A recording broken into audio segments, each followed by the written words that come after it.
2017 के पहले की स्थिति क्या थी?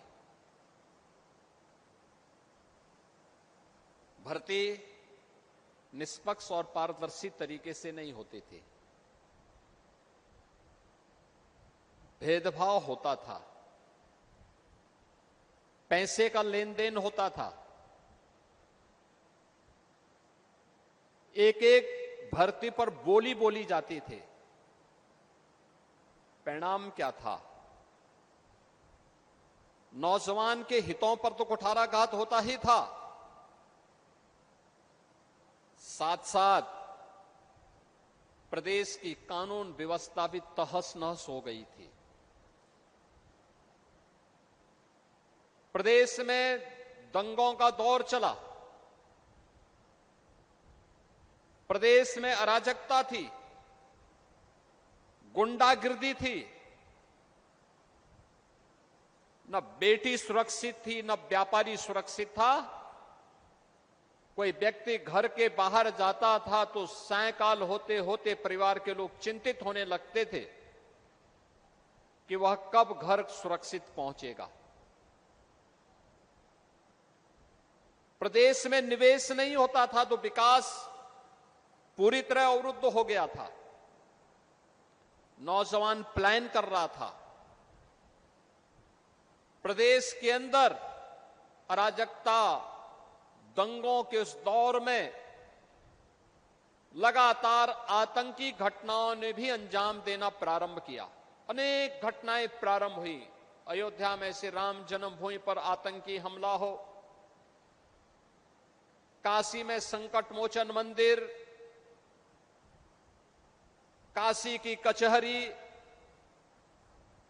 अयोध्या की कचहरी हो या लखनऊ की कचहरी, विस्फोट लगातार होते थे।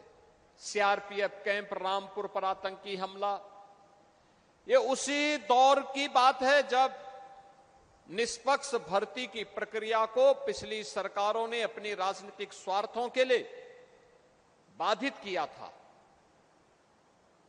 परिणाम था उत्तर प्रदेश का नौजवान प्लान करने के लिए मजबूर हुआ था, हताशा और निराशा में जीने के लिए मजबूर हुआ था। भाई भतीजेवाद और परिवारवाद के बोलबाले ने न्यायालय को भर्ती की प्रक्रिया में हस्तक्षेप करने का अवसर दिया था और प्रदेश के नौजवानों के सामने पहचान का संकट आ खड़ा हुआ था।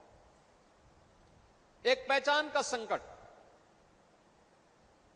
पूरा बदनामी एक परिवार और एक पार्टी करती थी, गलत काम एक परिवार और एक पार्टी करती थी।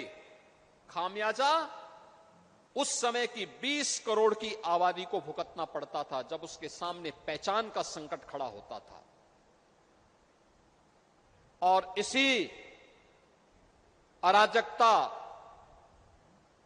गुंडागिर्दी, लंबे कर्फ्यू के दौर से गुजर रहे उत्तर प्रदेश में प्रधानमंत्री मोदी जी के आह्वान पर 2017 में जब हमारी सरकार आती है तो हम लोगों ने भर्ती की इस प्रक्रिया को ईमानदारी पूर्वक करने के लिए इस बोर्ड की सुदृढ़ीकरण के कार्यक्रम को आगे बढ़ाया और तय किया कि भर्ती की प्रक्रिया पूरी ईमानदारी के साथ होनी चाहिए।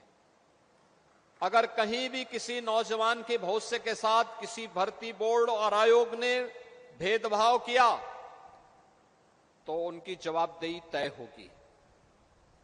किसी ने भर्ती की प्रक्रिया में सेंधमारी की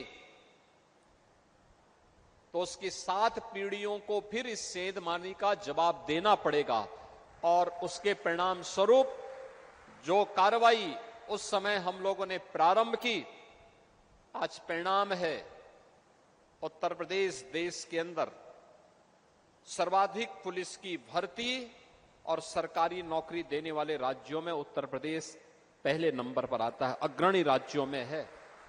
8.5 लाख सरकारी भर्ती हमने अब तक संपन्न की है। परसेप्शन बदला तो निवेश भी आया, सुरक्षा का बेहतर माहौल बना तो निवेश भी आया। निवेश के माध्यम से भी लगभग 2 करोड़ युवाओं को ले अपने जनपद में रोजगार की नई संभावना बनी। शासन की कार्रवाई कार्यक्रम अनवरत आगे बढ़े तो आउटसोर्सिंग से भी भर्ती की प्रक्रिया को एक नई दिशा वहां पर प्राप्त हुई। लगातार जो प्रयास प्रारंभ हुए, आज उत्तर प्रदेश देश के अंदर सबसे तेज उभरती हुई अर्थव्यवस्था के रूप में अपने आप को स्थापित किया है। लेकिन इसके लिए सरकार को कड़े कदम उठाने पड़े थे, मजबूती के साथ आगे बढ़ना पड़ा था। भ्रष्टाचार और भ्रष्टाचारियों के प्रति जीरो टॉलरेंस की नीति को अपनाना पड़ा था।